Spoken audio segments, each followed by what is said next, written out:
নমস্কার বন্ধুরা, আজ আমি নিয়ে এসেছি পেঁপের একটি সম্পূর্ণ নিরামিষ রেসিপি নিয়ে। পেঁপে এমন একটা সবজি যেটা খুব উপকার হওয়া সত্ত্বেও কিন্তু আমরা ভালোবেসে খাই না। তাই ছোট থেকে বড় সকলেই যাতে পছন্দ করে আর ভালোবেসে খায়, সেই রকমই নতুনত্ব একটু অন্য ধরনের রেসিপি আজ আপনাদের সাথে শেয়ার করব। চলুন তাহলে দেরি না করে শুরু করা যাক। তো এখানে আমি একটা পেঁপে কেটে নিয়েছি, আর পেঁপেগুলো দেখুন ছোট ছোট টুকরো করে কেটে নিয়েছি। ঠিক একই রকমভাবে একটা আলু আমি কেটে নিয়েছি। এই আলুটা বাদ দিয়ে কিন্তু শুধুমাত্র পেঁপেটা দিয়েও করতে পারেন। এবার এর মধ্যে দিয়ে দিচ্ছি 1 চামচ হলুদ গুঁড়ো, দিয়ে দিচ্ছি 1 চামচ লবণ। এবার এখানে দিয়ে দিচ্ছি 1 চামচ বেসন। এখানে আমি ছোট ছোট 2 চামচ বেসন দিয়েছি, আপনাদের কিন্তু বড় চামচ হলে 1 চামচ বেসনই হয়ে যাবে। তারপর হাতের সাহায্যে খুব ভালো করে পেঁপে আর আলুর সাথে বেসনটা মেখে নেব, যাতে করে আলু আর পেঁপের গায়ে বেসনটা ভালোভাবে লেগে যায়। তো মেখে আমি 10 মিনিট রেখে দিচ্ছি। রান্নাটা করার আগেই এখানে আমি কড়াই গরম করে নিয়ে 1 চামচ দিয়ে দিলাম গোটা ধনে, 1 চামচ দিয়ে দিলাম গোটা জিরে, তারপর 2টো এলাচ আর 2 টুকরো দারচিনি দিয়ে দিলাম, সঙ্গে একটা শুকনো লঙ্কা দিয়ে গ্যাসের আঁচটা মিডিয়ামে রেখে 2 মিনিটের মতো ভেজে নেব। ভাজার সময় গ্যাসের আঁচটা কমিয়ে তারপর ভাজলে কিন্তু এর গন্ধটা খুব সুন্দর হয়। জোরে আঁচে ভাজলে পুড়ে যেতে পারে, তাই হালকা আঁচে আমি ভেজে নিলাম। ভেজেই কিন্তু আমি শিলে নামিয়ে নিলাম। তারপর কিন্তু এটা আমি গুঁড়ো করে নিচ্ছি। এটা কিন্তু শুকনো অবস্থায় গুঁড়ো করে নিতে হবে। তো শুকনো অবস্থায় আমি গুঁড়ো করে নিলাম, তারপর তুলে নিচ্ছি। এবার রান্নাটা করার জন্য কড়াই গরম করে নিয়ে এখানে দিয়ে দিলাম 2 চামচ সর্ষের তেল। তেলটা গরম হয়ে গেলে তারপর কড়াইয়ের চারিদিকে লাগিয়ে নিলাম। এবার দেখুন এখানে যে মেখে রেখেছিলাম পেঁপেটা, সেটা আর একবার ভালো করে মেখে নিচ্ছি। তারপর মেখে রাখা আলু আর পেঁপেটা দিয়ে দিলাম।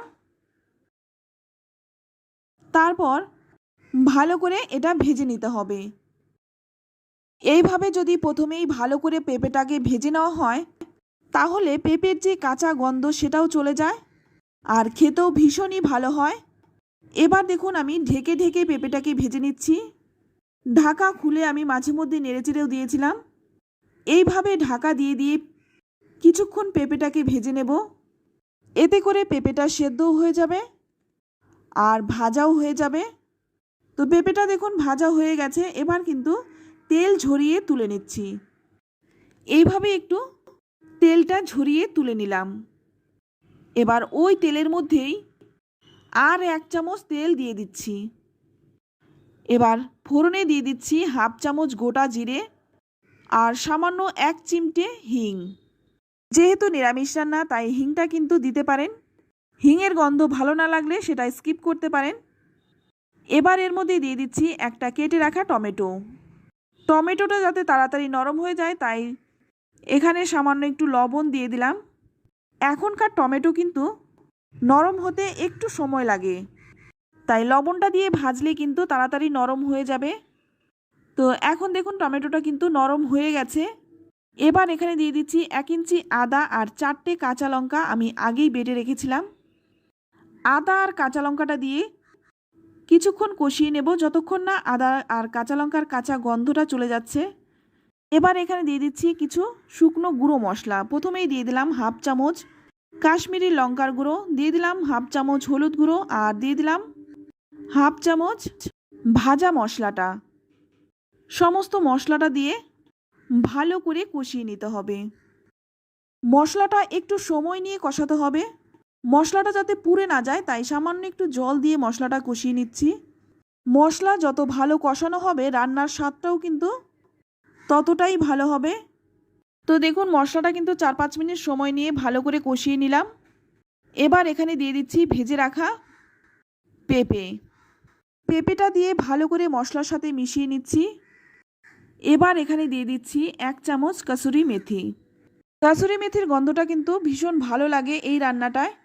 এবার দিয়ে দিচ্ছি 1/2 চামচ চিনি, দিয়ে দিচ্ছি স্বাদ মতো লবণ। লবণ কিন্তু আগেও দিয়েছি, তাই সে কথা মাথায় রেখে লবণটা দিতে হবে। চিনিটা দিলাম যেহেতু নিরামিষ রান্না, স্বাদটা ব্যালেন্সের জন্য। এবার সমস্ত কিছু দিয়ে ভালো করে নেড়েচেড়ে মিশিয়ে 2 মিনিট কষিয়ে নিলাম। তারপর এর মধ্যে দিয়ে দিলাম গরম জল। জলটা দিয়ে ভালো করে পেঁপের সাথে মিশিয়ে নিতে হবে। ভালো করে মিশিয়ে নিলাম। তারপর কিছুক্ষণ ঝোলটা ফুটিয়ে নিতে হবে। এতে করে ঝোলের টেস্টটাও কিন্তু খুব ভালো হবে।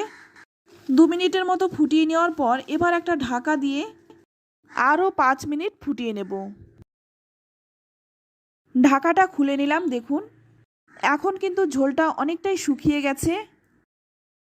এবার ভালো করে একটু নেড়েচেড়ে মিশিয়ে নিচ্ছি, যাতে করে পেঁপে আলুর সাথে ঝোলটা খুব ভালো মিশে যায়।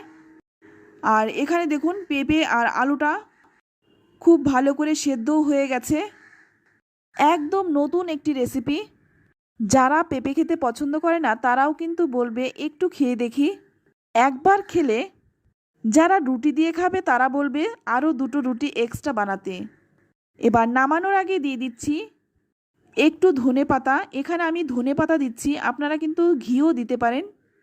ধনেপাতাটা দিয়ে একটু মিশিয়ে নিয়ে তারপর এখানে দিয়ে দিচ্ছি 1 চামচ ভাজা মশলাটা। শেষে নামানোর আগে অবশ্যই এই 1 চামচ ভাজা মশলাটা দেবেন। ভালো করে নেড়েচেড়ে মিশিয়ে নিয়ে তারপর স্ট্যান্ডিং টাইম রেখে দেব 10 মিনিট। 10 মিনিট পর দেখুন নামিয়ে নিচ্ছি। দেখতে কতটা লোভনীয় হয়েছে, খেতেও দুর্দান্ত হয়। তো আপনাদের রিকোয়েস্ট রইল এইভাবে একবার পেঁপের রেসিপিটি বানান, তারপর খেয়ে আপনাদের মূল্যবান মতামত কমেন্টে লিখে জানান। রেসিপিটি ভালো লাগলে সবার সাথে শেয়ার করবেন। আর আমার চ্যানেলে নতুন বন্ধু হয়ে থাকলে চ্যানেলটা সাবস্ক্রাইব করে নেওয়ার অনুরোধ রইল।